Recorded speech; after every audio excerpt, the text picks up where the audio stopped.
Bienvenue, si vous nous rejoignez, on va ouvrir un chapitre santé avec Christelle Balestrero. Alors, il y a des maladies dont on pense être débarrassé, Christelle, notamment les IST, les infections sexuellement transmissibles. Malheureusement, ce n'est pas le cas.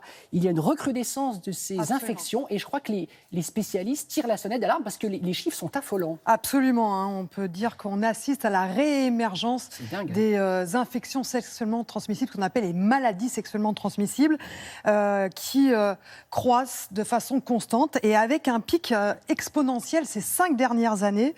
Par exemple, le nombre d'infections à chlamydia et à gonocoque a triplé en 4 ans, entre 2000 et 2016. Et malheureusement, Damien, il faut dire qu'on est certainement en deçà de la réalité, puisque ce sont des maladies qui sont asymptomatiques, c'est-à-dire qui n'ont pas de symptômes, qui passent totalement inaperçues et de nombreuses personnes ne se font pas dépister. Ouais. Rappelons quand même que ces maladies peuvent entraîner des complications sérieuses, des douleurs chroniques, une fragilisation des muqueuses et malheureusement une stérilité. Alors comment expliquer un tel constat? Parce qu'on se dit pourquoi en quelques années d'un seul coup? C'est la question que nous avons posée au professeur Combe et vous allez voir, il a un avis très tranché sur la question.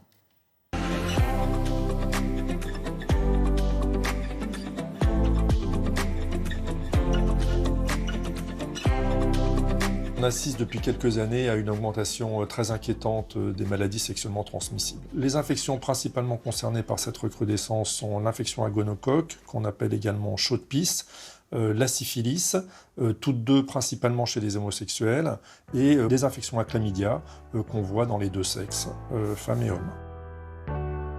Cette recrudescence des maladies sexuellement transmissibles est très facilement explicable par le fait qu'on ne respecte plus les recommandations de ce qu'on appelait autrefois le safer sex ou le sexe sûr, et notamment on réassiste à une augmentation des partenaires sexuels dans des proportions très importantes, notamment dans certains groupes de population, mais aussi au relâchement en ce qui concerne l'usage du préservatif. Cette recrudescence des maladies sexuellement transmissibles se fait principalement chez les homosexuels, il faut quand même le préciser. L'augmentation des maladies sexuellement transmissibles chez les hétérosexuels est beaucoup plus faible qu'elle ne l'est chez les homosexuels, où la courbe est exponentielle. La recrudescence des maladies sexuellement transmissibles dans la communauté homosexuelle s'explique principalement par un relâchement des précautions. On peut se demander quel est le rôle dans ce contexte de la PrEP. La PrEP, c'est la prophylaxie de la transmission de l'infection par le VIH lors des relations sexuelles. Cette prophylaxie consiste à prendre un médicament le jour de la relation sexuelle et les 2 jours qui suivent. Et on a l'impression qu'il y a une sorte de substitution de l'usage du préservatif par l'utilisation de la PrEP.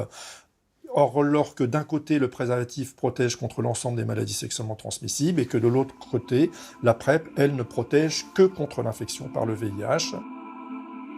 Cette augmentation des maladies sexuellement transmissibles est très inquiétante parce qu'on revoit des complications gravissimes des infections sexuellement transmissibles. Donc ça, c'est le premier point.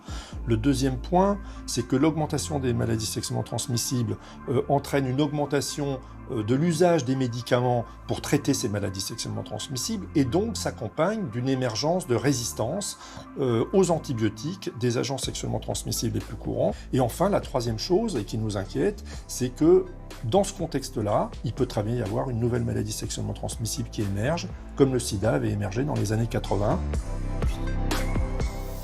Il n'est pas très rassurant, ce professeur, mais en même temps, c'est impressionnant. Donc, du coup, j'ai envie de dire quoi? Préservatif, pas le choix? Mais oui, le problème, c'est que les jeunes ne sont plus concernés, ne se sentent plus concernés par le préservatif. Ne se sentent plus concernés. Mais oui, c'est-à-dire qu'en fait, ils devraient vraiment utiliser le préservatif, en particulier lors des premières relations sexuelles, et ils ne le font plus. Une étude très intéressante a montré que 57% des étudiants et 42% des lycéens affirment ne pas utiliser systématiquement de préservatif. Vous imaginez, 57% des étudiants, c'est énorme. Et quand on leur pose la question, mais pourquoi vous n'utilisez pas le préservatif? Leur réponse est, je pense que je suis dans une relation stable avec mon partenaire. Or, les spécialistes recommandent, avant de dire je suis dans une relation stable avec mon partenaire, un dépistage des 2 conjoints, évidemment.